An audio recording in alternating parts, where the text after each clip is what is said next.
kita bisa mendengarkan, dapat ilmu, ini juga rezeki. Kalau kita sholat duha, maka kita bisa sholat duha pun rezeki itu dari Allah. Benar? Jadi bisa sholatnya saja itu sudah rezeki, karena tidak semua orang bisa sholat duha. Banyak yang tidak tahu sholat duha. Ada juga yang sudah tahu tidak melakukannya. Berarti yang melakukan sudah dapat rezeki. Kita jangan sibuk baca Quran untuk dapat rezeki, karena bisa baca Quran juga sudah rezeki. Sehat itu rezeki. Punya kawan itu rezeki. Bisa ngumpul di pesantren seperti ini rezeki yang besar. Punya kawan-kawan orang baik itu rezeki yang tidak ternilai itu. Karena seseorang itu sangat dipengaruhi oleh lingkungannya. Jadi kalau Allah memberikan kepada kita kawan-kawan yang baik, yang mendukung kita untuk berbuat baik dan membuat kita tercegah dari kemungkaran, itu rezeki itu. Bahkan orang yang menegur kita juga rezeki. Walaupun tegurannya tidak enak, karena bisa membuat kita tercegah dari perbuatan maksiat. Jangan banyak ngomong. Memang tidak enak caranya, tapi isinya benar. Itu pun rezeki. Bahkan sakit juga sebetulnya rezeki, karena dalam sakit ada penggugur dosa, dalam sakit ada pahala bighairi hisab kalau sabar, dalam sakit ada keridhaan Allah kalau kita ridho terhadap takdir. Hilang dompet juga bisa jadi rezeki itu, karena boleh jadi pencegahan dari penggunaan uang untuk maksiat. Bahkan batal menikah juga bisa rezeki. Batal nikah tuh bisa rezeki. Daripada nikah terus bonyok, daripada nikah terus dianiaya, daripada nikah terus jauh dari Allah. Wah, sekarang semuanya ngangguk. Nah, ngangguk itu rezeki. Berarti ngerti, ya kan? Dan ototnya normal. Coba kalau teng.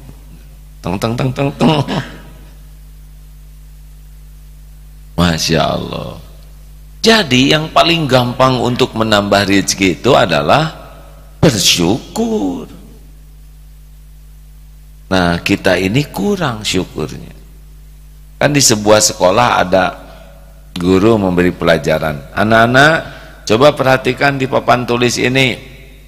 1 tambah 1 sama dengan 2. Tulis 2 tambah oleh guru itu. 2 tambah 2 sama dengan 4. 4 tambah 4 sama dengan 8. 5 tambah 5 sama dengan 11. 6 tambah 6 sama dengan 12. 7 tambah 7 sama dengan 14. Apa yang terlihat? Apa yang terpikir? Kan? 5 tambah 5 11. Kenapa? Salah? Ada lagi yang terpikir apa? Nah, inilah kita, Pak. Kita mah yang benar mah nggak diniat, ya nggak? Yang salah yang dilihat, kan begitu? Kan 1 tambah 1 sampai dengan 2 benar, betul? Nggak disebut, ya. Fokusnya itu tadi. 5 tambah 5 11. Ih, salah, Bu Guru salah. 5 tambah 5, kan pertanyaannya bukan mana yang salah, tapi apa yang terlihat. Ada sebuah kertas, ya. Kemudian dikasih titik di sini. Apa yang terlihat? Ada titiknya. Kertasnya nggak disebut tadi. Nah, begitulah kita kepada karunia Allah tuh nggak adil. Betapa banyak karunia yang tiada bertepi yang tidak kita syukuri. Akibatnya ya kufur nikmat. Tahu sendiri kan kalau kufur nikmat. Padahal la in syakartum la azidannakum wa la in kafartum inna azabi lasyadid. Justru nikmat itu ditambah kalau kita syukur. Makanya orang-orang yang sangat ingin merasa bahagia itu adalah orang yang menenggelamkan diri dalam rasa syukur. Aduh, kalau kita sudah berusaha tenggelam di dalam rasa syukur itu udah susah cari penderitaan tuh hadirin. Bahkan dalam kesulitan terpahit sekalipun, kalau bisa melihat kesulitan itu bagian karunia dari Allah, syukur. Ya seperti tadi itu, batal menikah, ada yang stres, ada yang ngebentur-benturkan kepala ke tembok, ada yang sujud syukur. Ya Allah, Engkau yang maha tahu apa yang akan terjadi. Saya memang memohon kepadamu, minta yang terbaik menurut ilmumu. Sekarang takdirnya batal pernikahan ini. Masya Allah, Alhamdulillah, Alhamdulillah, Alhamdulillah.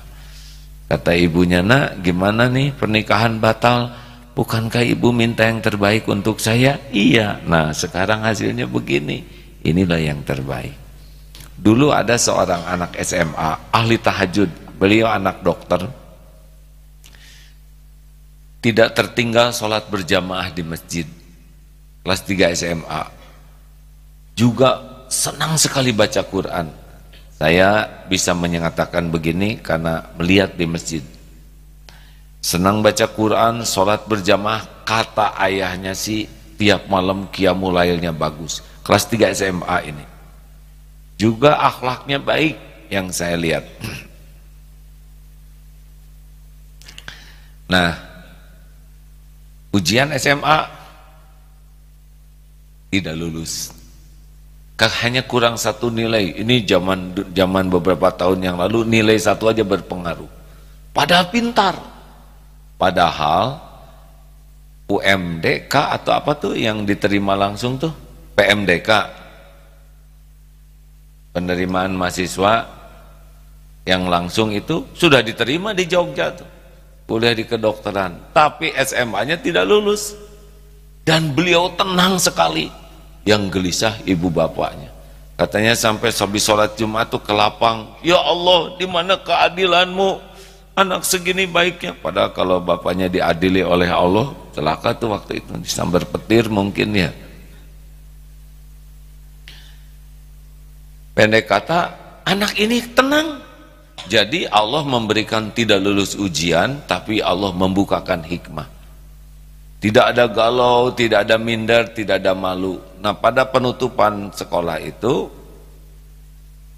akhir sekolah kan biasa suka ada acara, anak ini diminta tampil karena memang berprestasi terus ya. Dan beliau mengatakan, sesudah salam dan doa, Bapak Ibu guru yang baik, saya mohon maaf, saya satu-satunya yang tidak lulus di SMA ini, sehingga kelulusannya tidak 100%. Saya berusaha untuk lulus dan saya pun berdoa kepada Allah supaya diberikan yang terbaik. Dan saya percaya ini yang terbaik bagi saya. Saya tidak kecewa dengan takdir ini karena pasti Allah selalu memberikan yang terbaik bagi hambanya. Saya bertobat kalau semua ini karena kelalaian saya. Dan saya mohon maaf kepada guru, kepala sekolah, dan kawan-kawan. Pada waktu itulah banyak orang yang berlinang air mata, guru-gurunya. Melihat keajegan anak ini. Kemantepannya, ketenangannya, dan itu berarti sangat banyak. Sebuah pelajaran berharga, orang yang bisa menghadapi takdir yang tidak sesuai harapan, tetapi dengan cara yang terbaik, dan itulah yang membuat dia melesat lebih tinggi nilainya di hadapan para guru dan kawan-kawan. Oh, ini memang anak matang. Dan sesudah itu ikut paket C dan kuliah saja biasa normal, karena memang sudah diterima. Nah hadirin sekalian, kadang-kadang Allah membelokkan takdir ya dengan sesuatu yang berbeda, tapi di sana Allah memberikan tambahan-tambahan karunia. Makanya untuk situasi pahit sekalipun kita harus benar-benar bersyukur. Paham? Nah begitulah hadirin. Adik-adik, ayolah banyak bersyukur. Mau sahur tidak kebagian nasi, baik atau buruk? Kan? Baik, karena di sebelahnya ada lontong. Ya alhamdulillah. Hadirin sekalian, marilah kita bersyukur dalam segala keadaan. Ala kulli hal. Di dalam penghinaan juga banyak karunia. Ini Darut Tauhid syariatnya bisa syariatnya ya. Bisa begini sesudah memasuki badai penghinaan, caci maki, dibully, dikucilkan, dipermalukan. Hasilnya begini. Dulu kan tidak begini pesantren kita, tidak ada sekolah, tidak ada tahfiz Quran, perekonomiannya ala kadarnya, sistemnya juga sederhana. Tapi justru sesudah dibully, dicaci, kembali niatnya kepada Allah. Dulu bersandarnya kepada jamaah, bersandar kepada pujian, bersandar kepada penghargaan, bersandar ke perusahaan, bersandar kepada media, bersandar kepada relasi. Tapi sesudah diputus semua sandaran itu, hanya ke Allah sandarannya. Masya Allah. Makanya jangan berburuk sangka, dalam kepahitan pun banyak nikmat besar yang boleh jadi tidak didapat dalam kelapangan. Coba dikejar anjing tuh nikmat atau tidak? Ini berat sekali pertanyaan. Pelik ini. Nyebut tidak ada nikmat takut salah, ya kan? Nyebut ada nikmat turun dari sini takut dikejar. Berapa banyak orang yang tahu bahwa dia bisa lari cepat sesudah dikejar anjing, bisa loncat benteng yang asalnya tidak pernah terloncati, jeleng. Pohon juga kita bisa naik. Harus berterima kasih tuh kepada anjing. Coba kalau dikejar anjing kita larinya cepat atau tidak?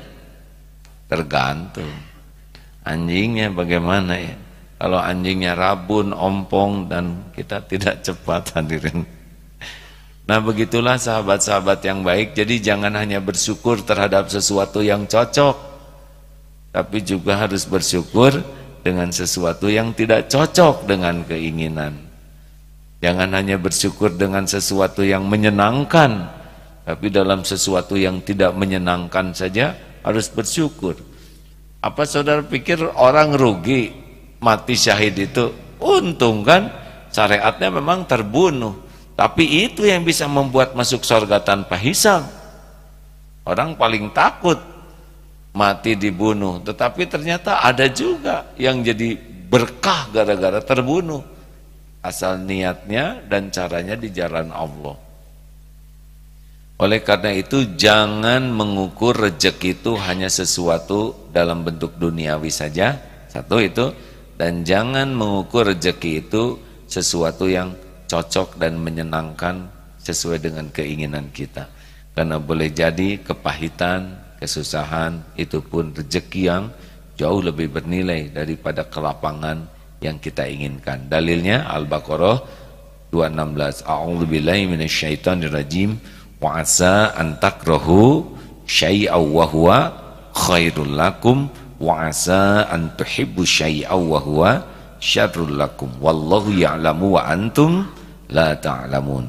Boleh jadi engkau tidak suka wa asa an tuhibbu, engkau menyukai sesuatu padahal jelek menurut Allah bagimu, dan boleh jadi engkau menyukai sesuatu padahal buruk. Allah Maha tahu.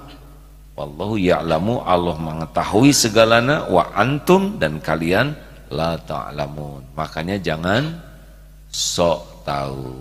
Jangan sok tahu. Digigit anjing baik atau buruk? Udah makin pinter santri ya. Ada yang minta jodoh. Keluar dari rumah ternyata ketemu dengan seseorang yang mau jadi istrinya. Alhamdulillah. Biasanya kan dikejar anjing, hari ini lebih ringkas ya. Terima kasih kepada saudara-saudaraku di Bandung dan sekitarnya. Insya Allah kita akan bertemu di Masjid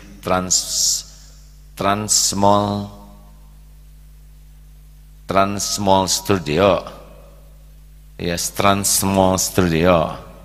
Ya, insya Allah kita jumpa di sana jam 9. Mudah-mudahan kita silaturahim.